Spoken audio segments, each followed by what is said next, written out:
부자되는 미니 특강.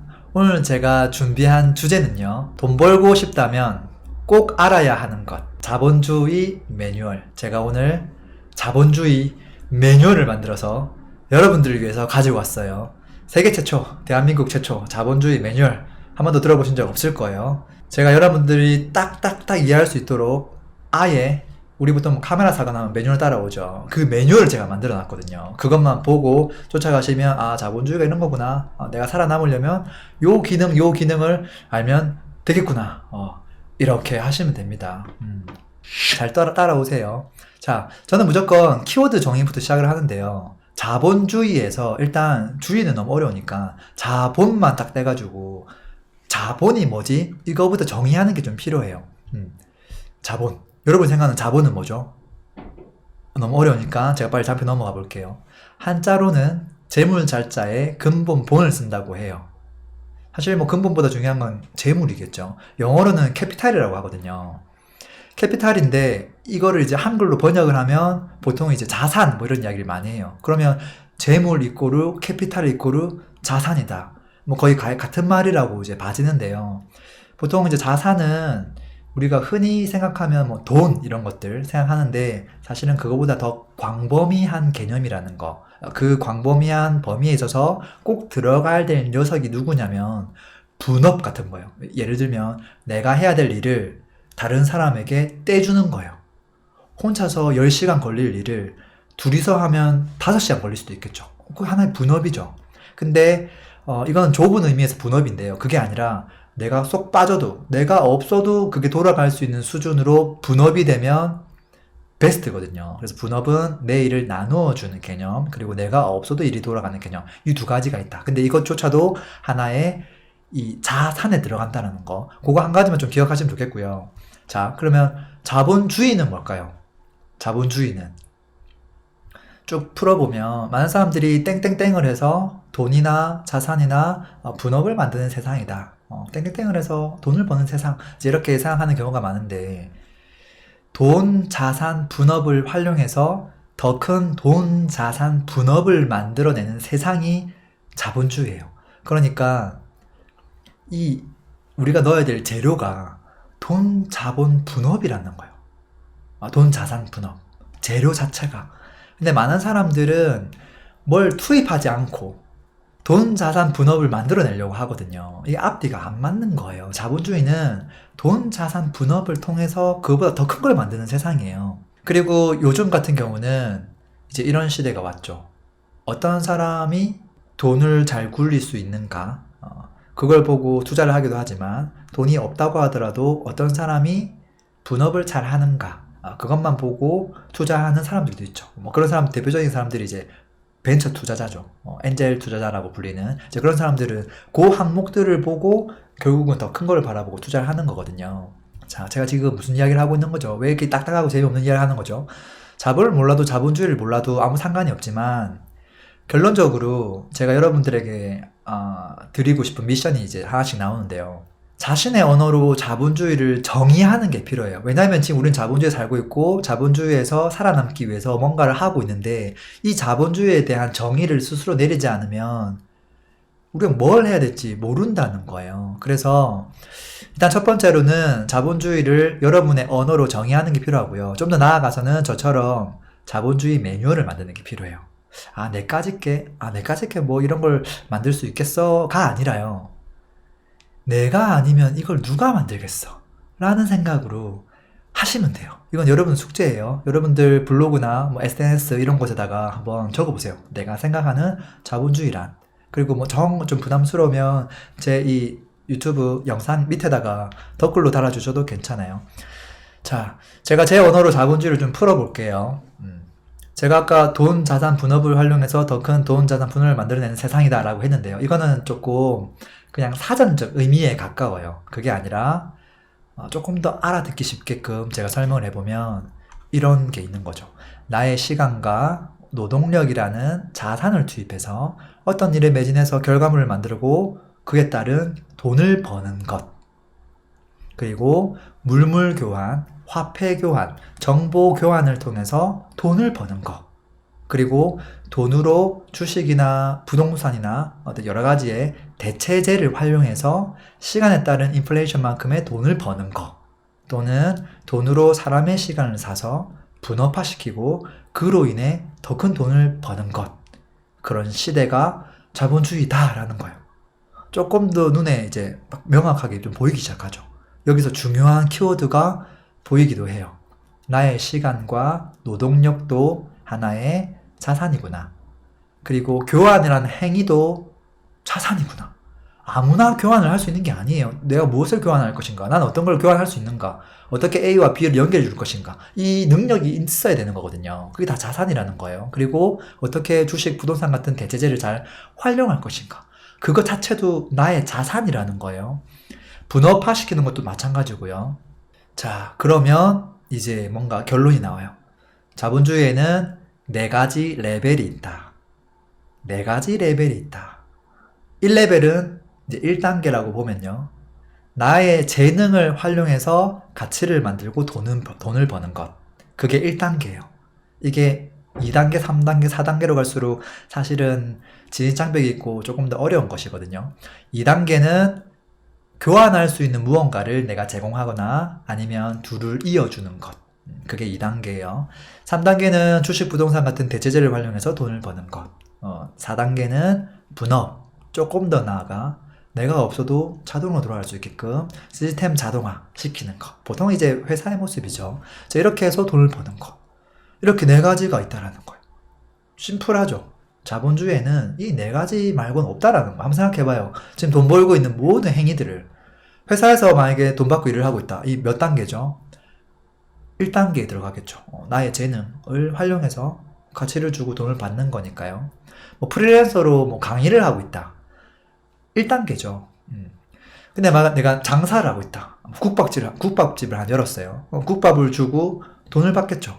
그건 어떻게 보면 음식이라는 걸 주고 돈을 받았으니까 교환에 가깝거든요. 그래서 2단계에 해당해요. 그래서 뭐 장사 같은 거 하는 분들, 뭐 3단계는 이제 투자자의 의미인 거고, 4단계는 이제 비즈니스에 대한 이해예요. 조금 더 하나씩 들어가 볼게요. 과거의 자본시대하고 지금 현재 자본주의 시대가 달라진 게 있어요. 자, 1단계를 보면 1단계는 과거부터 사실은 어느 정도 활성화되어 있었어요. 하지만 나의 재능을 활용해서 그에 따른 가치를, 무한의 가치를 만들어낸다는 건 과거에는 일반인이 하기에는 무리가 있었어요. 뭐 연예인이나 뭐 가수나 스포츠 선수 이런 사람들은 가능했지만 나머지는 진짜 끼케야 그냥 직장인에 불과했거든요. 재능을 활용한다는 건 사실 좀 어려웠어요. 근데 지금은 어때요?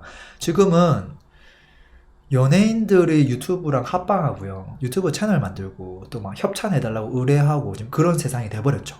오히려 막 일반인들이 이 연예인들을 역전하는 이런 현상들이 지금 발생했단 말이죠. 무슨 말이냐면 얼마든지 우리 평범한 사람들도 자기적인 결과물들을 만들 수 있고 그에 따른 돈을 벌 수 있는 시대가 되었다라는 거죠. 물론 여러 이제 플랫폼이 등장하면서 그게 가능해진 거죠.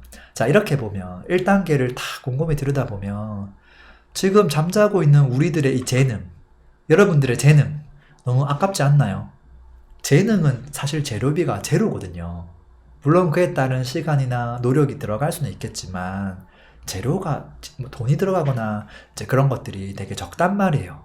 그러니까 야, 나의 재능 누구나 다 가지고 있는 그 한 가지 이상의 재능이 있는데 너무 흘려보내고 있는 건 아닌가. 자본주의에서 할 수 있는 게 네 가지밖에 없는데 내가 1레벨조차 안 하고 있다면 2, 3, 4는 할 수가 없거든요. 그래서 최소 1단계부터 심각하게 고민을 좀 해야 된다라는 거고요.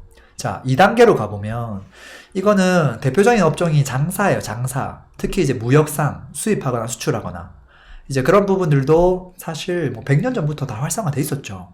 근데 달라진 게 있다면 최근에는 제공하는 사람이 기득권을 가져가는 게 아니라 지금 제공하는 사람 줄 섰어요. 너무 많아. 공급자가. 지금은 플랫폼이 이제 이 갑이 돼버렸죠. 이제 그러다 보니까 제공하는 능력보다 오히려 플랫폼을 활용하는 능력이 너무 중요해진 시대라는 거예요. 그럼 이제 우리를 한번 들여다보자고요. 나는 사람들에게 어떤 거를 교환할 수 있는가? 교환할 수 있는 물건이 단 한 가지라도 있는가? 그게 없다면 너무 아깝지 않을까요? 라는 거예요.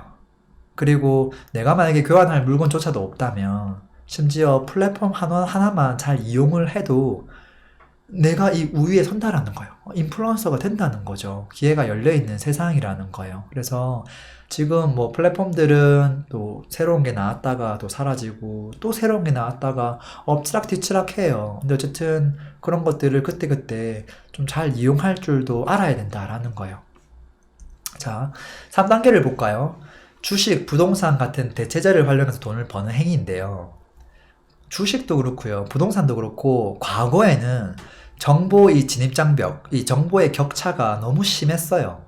흔히 이제 뭐 복부인이라고 이야기하는 사람들은 사실 정보력이 있는 사람이었어요. 정보가 어디에서 있었냐면 사람을 통해서 그 정보가 흘러 들어오는 거죠. 그러니까 복부인하고 친하게 지내면 더 고급 정보를 받을 수 있었던 거예요. 왜냐하면 또 그 사람들은 더 고급 정보를 갖고 있는 사람들과 친하니까. 지금은 어떻게 됐죠? 지금 복부인이라는 단어 자체가 의미가 없는 세상이 돼버렸죠. 지금은 이 정보의 격차가 거의 없어요. 맘만 먹으면 내가 원하는 정보를 다 취득할 수 있고 강화할 수 있고 내가 원하는 모습을 다 볼 수 있는 세상이 돼버렸단 말이에요. 근데 그러다 보니까 누가 이 더 정보를 더 잘 가져올 수 있는가, 취득할 수 있는가, 마음대로 주무를 수 있는가, 그것이 더 중요한 시대가 돼버렸다라는 거죠. 그래서 요즘 최근에 뉴스들 나오고 있죠. 뭐 30대가 큰 손으로 부각되고 있다, 뭐 이런 이야기들. 그게 다 여기 같은 맥락이거든요. 그러니까 과거에는 돈 많은 사람들만 이것을 할 수 있었는데 지금은 돈이 적어도요 정보력만 있으면 그거를 알뜰하게 굴려가지고 돈 많은 사람들은 정보력이 없으니까 나는 그냥 4%짜리 건물 하나 사서 갖고 있을래, 이제 그렇게 하면서 4%의 수익에 만족했었는데 정보력 있는 사람은 돈은 작지만 뭐 1억 2억 넣어가지고 수익률이 막 50% 100% 나온다라는 거예요. 그러니까 금방금방 이게 막 돈이 막 늘어나는 거죠. 그러다가 종잣돈이 커지면 뭐 5억, 10억, 10억 넣으면 어떻게 되는 거예요? 이게 그대로 또 돌아오는 거죠. 그래서 지금 이 시대는 정보만 우리 스스로 찾을 수 있다면 높은 수익을 가져갈 수 있는 시대라는 거예요. 그래서 일단은 기본적으로 돈보다 인플레이션 그 효과가 큰 대체제, 그것은 무조건 선택을 해야 되는 거고요. 근데 이걸 할까 말까 그거 가지고도 지금 고민하는 사람이 있는데 이건 지금 빨리 넘어와야 되는 거고, 넘어와서 어떻게 하면 이들을 내가 정보력을 이걸 갖춰가지고 조금 더 정성적이 아니라 좀 정량적으로 객관적으로 한번 바라볼 수 있을까에 대한 부분들 너무 중요하다는 거고요. 이걸 돈만 가지고 있다가는 나중에 우리의 자산은 계속 쪼그라들 겁니다. 자, 4단계로 한번 보면 이 과거에는 돈이 좀 많은 뭐 중견기업이나 뭐 대기업이나 그런 사람들만 사실 가능했던 영역이에요. 왜냐면 이게 사람을 이제 레버리지 시키고 뭐 여러 가지 이제 뭐 투자도 하고 한다는 소린데, 그러기 위해서는 초기 투자 금액이 너무 많이 들어가죠. 그리고 지금 아직까지도 우리나라는 이 4단계가 활성화되지는 못했다고 저는 보고 있어요. 하지만 최근에 이제 스타트업들 많아지고 있죠. 그리고 투자하는 투자자들도 많아지고 있어요. 근데 지금 벤처 이제 스타트업의 입장에서 보면 이들이 원하는 건 분업화예요. 근데 분업화를 하려면 돈이 필요하죠. 근데 이 돈이 없잖아요. 그러다 보니까 투자가 달라붙죠. 그럼 이 사람들 투자를 받아가지고 어떻게 하고 있죠? 사람의 시간을 돈 주고 사서 분업화를 하게 됐죠. 그렇게 해서 규모의 경제를 지금 할 수 있는 세상이 됐거든요. 그러니까 어떻게 보면 4단계조차도 지금 과도기에 있지만 곧 그렇게 일반인들이 할 수 있는 수준으로 내려온다는 소리예요. 왜냐면 투자를 하고 싶은 사람들은 지금 줄 서 있어요. 오히려 투자할 기업이 없어서 그게 지금 고민인 거거든요. 그러니까 우리가 할 일은 과연 우리에게 누가 투자해줄까 이걸 고민할 게 아니라요, 좋은 가치만 제시할 수 있으면 투자해 주려고 하는 사람은 그냥 알아서 찾아올 거라는 거예요. 내가 조금만 이렇게 이야기를 하면. 그래서 1, 2, 3, 4단계도 되게 많은 지금 변화가 있다라는 거예요. 그러면 제가 미션을 하나 더 드릴게요, 여러분들에게. 이 자본주의 4레벨 5, 6, 7, 8 없어요. 그리고 0, 마이너스 1 이런 거 없어요. 이 4개밖에 없어요. 우리가 돈을 벌려면. 자, 이 4단계 레벨에서 지금 내가 할 수 있는 영역은 과연 무엇인가? 갑자기 3, 4로 뭐 가고 싶을 수는 있겠지만 좀 차근차근 한 단계 한 단계 좀 밟아가면 어떨까 싶어요. 왜냐면 1레벨이 가장 쉬워요. 대신에 경쟁은 심해요. 그거는 이제 또 인정해야 되죠. 그리고 1레벨 같은 경우는 우리가 잃을 게 별로 없어요. 근데 4레벨 같은 경우는 잃는 게 너무 많아요. 시간도 많이 잃지만 뭐 돈도 좀 잃기도 하고요. 또 여러 사람들과 함께 하면서 또 상처도 많이 받기도 하죠. 그러면서 이제 내가 만들어낸 것들이 참 세상이 필요로 하지 않는구나 하면서 자괴감이 들기도 하고요. 뭐 잘 되면 정말 대박이 터지기도 하지만 말이죠. 그래서 그 분야는 되게 하이 리턴 또 하이 리스크인 분야거든요. 어쨌든 지사 선택을 해야 되겠지만 우리가 할 수 있는 수준으로 하면 좋을 것 같고요. 그리고 자본주의 같은 경우도 지금 제가 과거의 자본주의와 지금의 자본주의 뭐 대략적으로 좀 설명을 드렸지만 이게 지금 계속 변하고 있거든요. 트렌드가 있다는 소리예요. 근데 이 트렌드에서 중요한 키워드를 쫙 한번 살펴보면요. 과거에는 자본주의라는 게 교환이라는 행위 자체에서부터 자본주의가 시작했어요. 내가 물고기를 잡았으니까 너는 쌀을 줘. 그런 게 이제 물물 교환이었죠. 근데 그 물건들을 다 들고 다니면서 바꾸기 너무 힘들잖아요. 이제 그러다 보니까 그 물건과 물건 사이에 화폐가 등장하면서 화폐와 물건을 교환하는 시대가 왔죠. 그게 이제 화폐에 의한 교환이에요. 여기서 천지개벽한 거죠. 그리고 이제 또 뭐가 문제죠? 물건과 화폐를 교환하는 데 있어서 우리가 돈을 주고 가서 뭐 커피 한 잔 사 먹는데 1,000원 주고 물건 받으면 이거를 1초 만에 1,000건을 거래시키고 싶은데 불가능하잖아요. 시간과 공간의 제약으로 인해서. 그래서 이것들을 어떻게 하면 이 제약을 극복할 수 있을까 해서 이제 나온 것들이 돈을 거래할 수 있게끔. 돈을 빌려줄 테니 그 이자를 붙여서 돈을 줘. 이런 것들은 돈만 찍어내면 그게 계속 가능하잖아요. 그리고 돈보다 더 쉬운 건 뭐냐면 정보를 하나 만들어서 정보를 수천만 명에게 다 줘버리면 되죠. 이거는 이제 아무런 제약이 없어지니까. 이렇게 이제 트렌드가 점점 변하고 있다는 거고요. 그래서 결론적으로는 정보에 대한 거래가 지금 결국은 최종 지점으로 지금 왔다는 거고요. 그리고 누군가는 이 정보를 교환하기 위해서 부단한 노력을 한다는 말이에요. 그리고 매년 출간되는 트렌드 관련 책 있죠. 뭐 김단도 교수님이 쓰는 트렌드 책 같은 거 보면 쫙 보면 재미난 게 뭐가 있냐면 생산 트렌드는 없어요. 전부 다 소비 트렌드와 관련된 거예요. 그러니까 생산 트렌드가 아니라 소비 트렌드가 많은 사람들이 관심을 가지고 있다라는 거예요. 근데 이 소비에 있어서도 무엇을 소비하는 것이냐, 이 목적어를 집어넣으면 대부분 핵심 키워드는 어떤 정보에 대한 소비가 많아요. 지금 무슨 20대들은 무엇을 소비하고 있더라. 근데 그 소비가 대부분은 막 옷을 사 입는다가 아니라 무슨 SNS를 뭐를 하고 있다, 뭐 이상한 등등등. 그래서 대부분 다 정보를 소비하고 있는 거거든요. 그렇기 때문에 우리는 자본주의에서 살아남으려면 물물 교환이나 뭐 화폐에 의한 교환도 뭐 필요는 하지만 조금 더 나아가서 어떻게 하면 사람들에게 정보를 소비하게 할 수 있을까? 이걸 무한대로 퍼뜨리게 할 수 있을까? 이제 이것이 너무나 중요한 시대라는 거죠. 자, 이렇게 놓고 보면 자본주의에서 핵심 키워드가 딱딱딱딱 보일 수밖에 없어요. 지금 앞에서 여러 번 반복됐던 키워드 있죠. 제가 설명드렸던 것들. 첫 번째가 교환이에요. 교환. 두 번째는 시간, 공간에 대한 어떤 제약, 돈에 대한 제약도 마찬가지인데요. 그 제약을 극복하려면 이걸 어떻게 극복할 것인가? 극복 방법에 있어서 첫 번째가 레버리지고요. 두 번째는 분업화예요. 그리고 뭐 시스템, 플랫폼까지 가는 거예요. 그리고 소비 트렌드에 있어서 중요한 건 뭐다? 정보에 대한 소비, 사람들의 시간의 소비. 이것들이 중요한 키워드라는 거예요. 이걸 딱 놓고 보면 교환, 그리고 제약을 극복하고 소비하게 하는 거. 이게 무슨 말이냐면 하나의 키워드로 이걸 딱 한 문장을 만들려고 한다면 세상 만물은 팔리기 위해서 존재하는구나. 한번 길거리를 한번 걸어봐요. 야, 여기 건물들이 참 많네. 이 건물들은 왜 존재하지? 아, 누군가가 사갔으면 하는 마음으로 존재하는구나. 가다 보니까 중국집이 있네. 이 집은 왜 존재하지? 아, 음식을 누군가에게 팔기에 존재하는구나. 아, 도로가 깔려있네.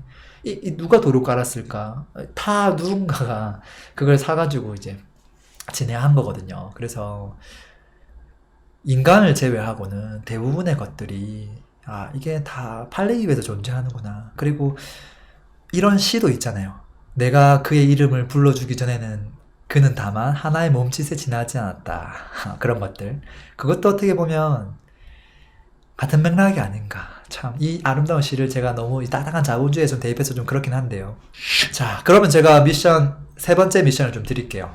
자본주의 트렌드를 이제 이해했잖아요. 이해했다면 지금부터 우리가 해야 될 것은 뭐냐면 우리 스스로에게 질문하는 거예요. 나는 무엇을 교환할 것인가? 시간과 돈과 이 공간의 제약을 어떻게 극복할 것인가? 소비 트렌드를 위해서 나는 어떻게 편승할 것인가? 소비자가 아니라 어떻게 생산자 측면으로 설 것인가? 그러한 질문들을 스스로에게 던져야 된다는 거예요. 그리고 그것에 대한 대답도 여러분들 스스로 해 나가야 될 거예요. 그리고 그 해답이 바로바로 나오지 않는다면 그 답을 구하기 위한 공부를 해야 되는 거예요. 그러니까 터무니없는 공부, 막연한 공부를 하는 게 아니라요. 대상은 이미 딱 명확해요. 자본주의에서 지금 살아남아야 되겠다. 그럼 자본주의는 어떤 세상이냐? 아, 매뉴얼상 1, 2, 3, 4단계가 있구나. 이 4단계 중에서 난 어떤 걸 할 수 있지? 어떤 걸 해야 되지? 거기서 난 어떻게 살아남을 것인가? 좀 구체적인 질문을 던지고 그것을 내가 행하기 위해서는 내가 어떤 게 부족하지? 무엇을 배워야 되지? 지금 당장 뭘 해볼까? 이렇게 해서 하나씩 습득하고 경험하고 깨닫고 또다시 그 다음 것을 해보고 그것의 반복인 것이죠. 이 매뉴얼대로 하면 돼요. 자, 매뉴얼에 대한 이야기들은 제가 대략적으로 좀 가이드 설명을 좀 해드렸고요. 지금까지 제가 좀 말씀드린 내용들이 도움이 되었다면 좋아요, 구독하기 꾹꾹 눌러주시고요. 제가 여러분들에게 마지막으로 하고 싶은 메시지가 있어서 좀 더 담았어요. 자, 보자고요. 자본주의라고 하는 건 결국은 그냥 세상의 모습일 거예요, 아마도. 근데 이 세상의 모습은 제가 생각했을 때 이 진실과 허구 사이에 있어요. 근데 엄밀히 얘기하면 저는 허구에 가깝다고 봐요. 왜냐면 자본주의라는 것 자체가 개념만 존재하는 녀석이거든요. 이걸 다르게 뒤집으면 내가 개념만 잘 이해하고 잘 이용하면 아무것도 없던 사람도 허구를 진실로 만들 수 있다라는 거예요. 왜냐면 많은 사람들이 똑같이 그 진실을 다 믿고 있거든요. 그러니까 이게 지금 유지되고 있는 건데요. 그렇기 때문에 우리는 세상을 두려워할 게 아니라요. 세상을 이용하려고 해야 돼요. 이용하려고. 세상 만물은 팔리기 위해 존재한다고 했죠. 세상은 왜 존재하냐면 이용당하려고 존재하는 거예요. 세상은 누구나 이용하라고 존재한다는 거죠. 근데 많은 사람들이 이렇게 얘기하죠. 부모님, 선생님 이런 사람들이 세상에 적응하고 세상에 순응하라고. 제가 딱 싫어하는 말이거든요. 무슨 세상에 순응을 해요. 자연과 뭔가 좀 조화를 이루고 자연에 순응하라. 그런 것들은 제가 받아들일 수 있어요. 근데 세상에 순응하라. 그거는 제가 1%도 공감할 수 없어요. 절대 들을 필요가 없거든요. 우리는 순응하기 위해 태어난 존재가 아니에요. 우리는 그냥 이용자예요, 이용자. 100원 딱 놓고 그냥 게임하는 이용자라고 생각하면 돼요.